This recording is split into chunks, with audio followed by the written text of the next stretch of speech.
नमस्कार दोस्तों, welcome to my YouTube channel gymnastic वाली। आज हम स्टार्ट करते हैं जो हमारी सीरीज कंटिन्यू थी उसी में आगे development of physical education in US. कुछ लोग इसको यूएसए बोलते हैं, यूनाइटेड स्टेट्स ऑफ अमेरिका बोलते हैं और यूएस भी बोल सकते हैं। तो चलिए स्टार्ट करते हैं हमारा मेन टॉपिक आज का, development of physical education in US.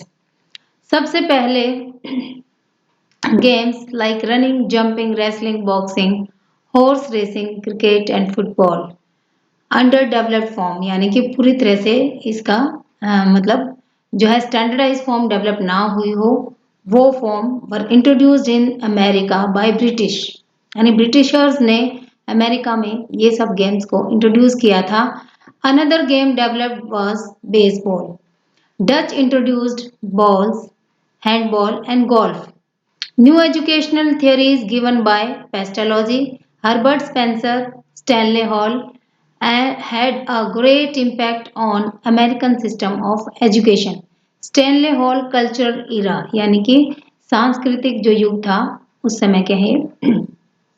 Scientific movement like body measurements, use of dynamometer to strength measurement, athletic achievement test, Swedish medical ideas, pedagogical gymnastics by Ling influenced educational system। जो measurement के body measurement के तरीके हैं, strength को measurement किससे करते हैं, dynamometer से, और एथलेटिक अचीवमेंट के क्या टेस्ट हैं, कैसे टेस्ट करने हैं, स्वीडिश मेडिकल के आइडियाज क्या हैं, जिम्नास्टिक की जो एजुकेशनल सिस्टम में क्या रोल है, पेडागोजिकल मूवमेंट उसका क्या है। लिंग ने जो जो सिस्टम्स या जो एजुकेशन में आइडियाज दिए थे वो सब इन यहाँ पर जो थे उनके इस सिस्टम से, इनके इस बिलीव से सारे यहाँ पर प्रभावित थे। Charles Beck looked Round Hill School similar to turn plus, और जो चार्ल्स बैक थे वो एक स्कूल चलाते थे जो कि टर्न प्लस के ही इक्विवेलेंट या ऑलमोस्ट सेम था। टर्न प्लस क्या था, open air gymnasium, which was first gymnasium in America. अच्छा, जो कि अमेरिका में फर्स्ट इस टाइप का जो जिम्नेजियम था, राउंड हिल स्कूल। ओके, बाद में यहाँ डेवलप किए गए इन 1825 में Harvard university gymnasium and in 1826 Boston public gymnasium. आगे देखते हैं प्रेसिडेंट थॉमस जेफरसन। ओके, इन्होंने भी एडवाइस किया 2 घंटे की एक्सरसाइज के लिए हमें डेली डिवोट करने चाहिए, लगाने चाहिए। And said in weak body, यानी कि जो कमजोर बॉडी होती है, mind can not be strong, उसमें हमारा यानी कमजोर बॉडी में दिमाग जो है स्ट्रॉन्ग नहीं रह सकता, अच्छे दिमाग का यानी कि उसमें निवास स्थान नहीं हो सकता।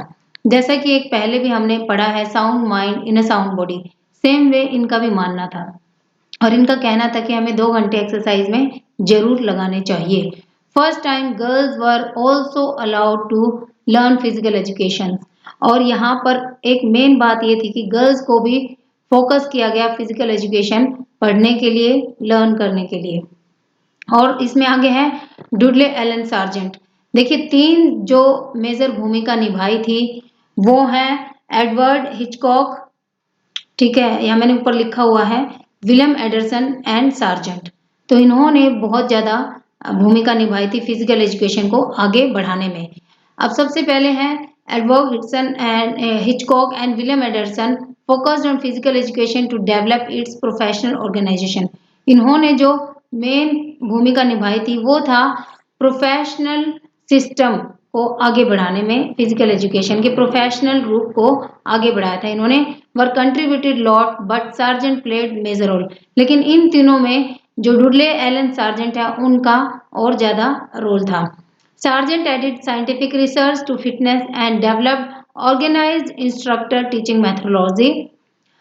He was responsible mainly to introduce physical education in America and especially American colleges. At young age he was a good gymnast. अपनी young age में, अपने यूं कह लो कि अपने जो अडल्ट अवस्था में ये बहुत ही अच्छे जिम्नास्ट रहे हैं। ही इन्वेंटेड न्यू अपरेटस जैसे चेस्ट एक्सपेंडर, चेस्ट को एक्सपेंड करने वाला, leg developers and finger machines. in 1879 at New York. He elaborated four aims of physical education. वो क्या थे कि हाइजीनिक होना चाहिए. हाइजीनिक आपको पता ही है, साफ सफाई से रिलेटेड, अपने बॉडी की साफ सफाई से रिलेटेड, क्लीनलीनेस से रिलेटेड, एजुकेटिव एजुकेशन से रिलेटेड, रिक्रिएटिव यानी फन एंड एंजॉयमेंट भी उसमें होना चाहिए, एंड रिमेडियल. रिमेडियल का मतलब है करेक्शन से रिलेटेड. कोई फंक्शन ठीक से ना हो रहा हो उसका करेक्शन, और कोई पेन वगैरह है तो उसको एक्सरसाइज से हम कैसे ठीक कर सकते हैं. ये चार इन्होंने फिजिकल एजुकेशन के मेन एम बताए थे. आगे देखते हैं. He proclaimed muscular activity improve conduct and develop character as per educational point. और इनका मानना था कि मस्कुलर एक्टिविटी हमारे व्यवहार को, कंडक्ट को और करेक्टर को भी इम्प्रूव करती है कहीं ना कहीं. इन 1885 ए AAPE Association for Advancement of Physical Education was found, which was predecessor of today's AFED. predecessor मतलब AFED का एक कह लो कि बेस है. उससे पहले ये ऐप डेवलप हुई थी, देन बाद में जो आजकल है AFED वो डेवलप हुआ या वो फॉर्म हुई. AFED की तो आपको आई थिंक पता ही होगा, American alliance of health, physical education, recreation and dance. Later इसमें से डांस वाला फॉर्म हटा दिया गया था. Ideology behind it, every child should participate in physical education.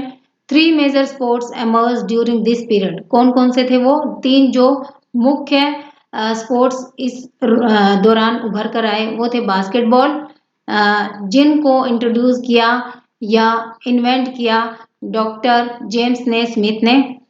Then volleyball, इनका श्रेय जाता है विलियम मॉर्गन को.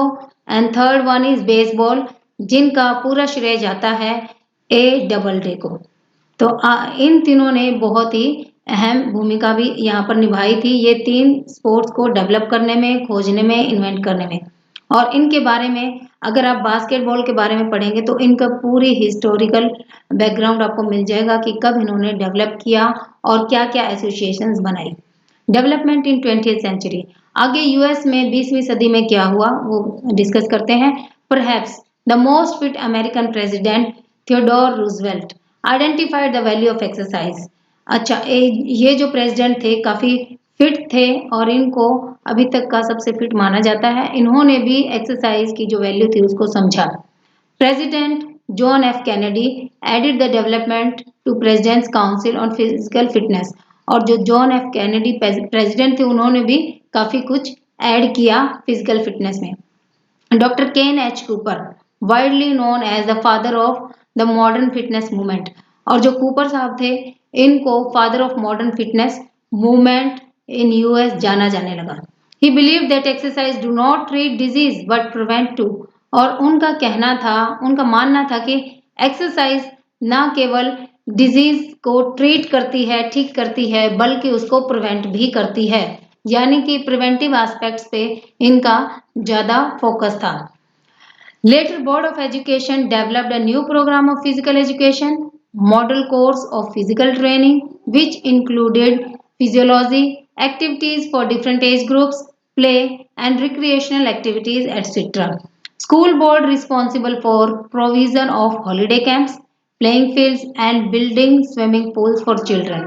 देखिए बहुत सारे मॉडल कोर्सेज डेवलप किए गए जिसमें खास रखा गया फिजियोलॉजी को, अलग अलग एज ग्रुप के लिए क्या एक्सरसाइज एक्टिविटीज होनी चाहिए, प्ले के लिए, रिक्रिएशनल एक्टिविटीज के लिए.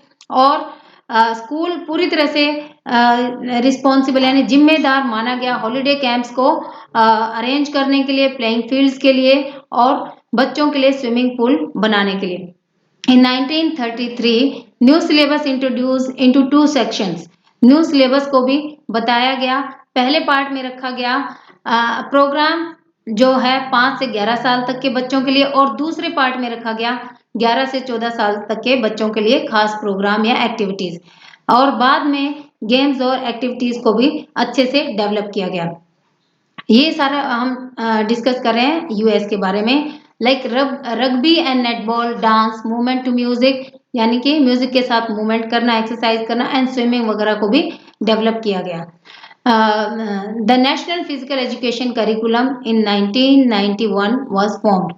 Chiefly included minimum 2 hours of physical education each week for every primary उसमें मेन चीज थी कि डे हर वीक हर प्राइमरी बच्चे के लिए 2 घंटे के लिए फिजिकल एजुकेशन रखा गया एंड सेकेंडरी चाइल्ड और सेकेंडरी लेवल के बच्चों के लिए भी। In 1997 big role to design sports colleges programme, और 1997 में कॉलेज के लिए भी स्पोर्ट्स प्रोग्राम डेवलप किए गए। Later around 500 sports colleges in US, और लगभग बाद में 500 के आसपास कॉलेज यूएस में बन गए। द लेटेस्ट डेवलपमेंट और करिकुलम क्या है उसके बारे में डिस्कस करते हैं। According to offered quality physical education programme for grades K to 12 made which included, और बाद में ऑफर्ड के अकॉर्डिंग जो जिसका अभी हमने जिक्र किया था, American alliance of health physical education recreation and dance, इसके अकॉर्डिंग 12 तक सबके लिए जो है फिजिकल एजुकेशन रखा गया, कंपलसरी किया गया। और इसमें क्या क्या था, instructional periods totalling at least 150 minutes every week for elementary level and 225 minutes for secondary level, यानी एक वीक की बात कर रहे हैं हम। And along with qualified physical education specialist, ऐसा नहीं है कि कोई भी टीचर ले, उसमें क्वालिफाइड फिजिकल एजुकेशन होने चाहिए, टीचर्स होने चाहिए या स्पेशलिस्ट होने चाहिए।